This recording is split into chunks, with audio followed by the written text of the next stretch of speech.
কবুতর আসলে শান্তির প্রতীক, কবুতরকে শান্তির প্রতীক বলা হয়। আর ছাদে উঠে এই আসলে ভিউ দেখাটা, এটা আসলে শান্তির ভিউ বলা যায়।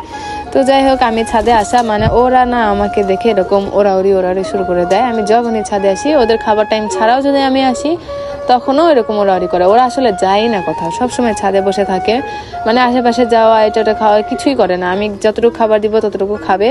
আবার যদি কোনো কাজ না পায় তখন কি করবে, আমার গাছগুলো ধ্বংস করবে। ওদের কাজ হচ্ছে এতটুকুই। ওরা আমার ছাদ থেকে কোথাও নড়বে না, কোথাও যাবে না। সন্ধ্যা হবে অ্যাজ ইউজুয়াল নিজ দায়িত্বে ওরা ঘরের মধ্যে, ওদের আলাদা ঘর আছে, ঘরের মধ্যে উঠে যাবে। এইদিকে আবার ভদ্র, আমার কবুতর নিয়ে কোনো ঝামেলা করতে হয় না। জাস্ট আসো, খাবার দাও, চলে যাও। ওরা জাস্ট একটাই অকাম করে যে আমার গাছগুলো ধ্বংস করে। আমি কোনো ছোট গাছ বা নরম পাতার গাছ রাখলে ওটা আল্লাহর হস্তে ওদেরকে আমার দিয়ে দিতে হয়, নাহলে আমার আলাদা করে ঘেরাও করে দিতে হয় যাতে ওরা ওটা না খাইতে পারে। মানে এইদিকে আমার এটা শাস্তি পোহাতে হয়। তো ওদের বলতেছিলাম যে টাটা, থাকো, চলে যাচ্ছি, খাবার দিব না। কিন্তু ওদের দেখেন কিছুদিন লাইন ধরে সবাই ওয়েট করতেছে যে আমি কখন খাবার দিব, কখন খাবার নিয়ে আসবো। ওরা আমার পথ চেয়ে বসে আছে।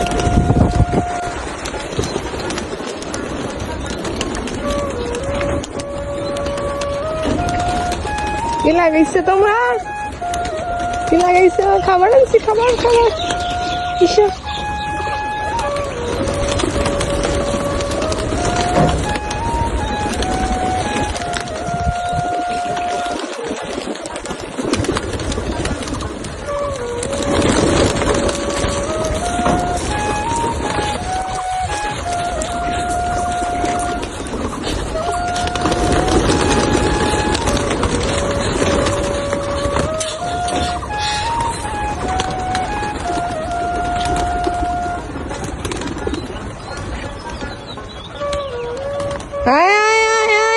এই ভিউটা জাস্ট মন ছুঁয়ে যায়। মানে ওরা সব একদম ওড়াউড়ি করে পাগলের মতো ওড়াউড়ি শুরু করে দিছে। মানে জিনিসটা দেখতে আসলে খুব সুন্দর, খুবই সুন্দর। আর একটু বারবারই ঝাপ করে সবগুলা উড়াল দেয়, মানে ভয় পায় কিছু দেখে নাকি জানি না।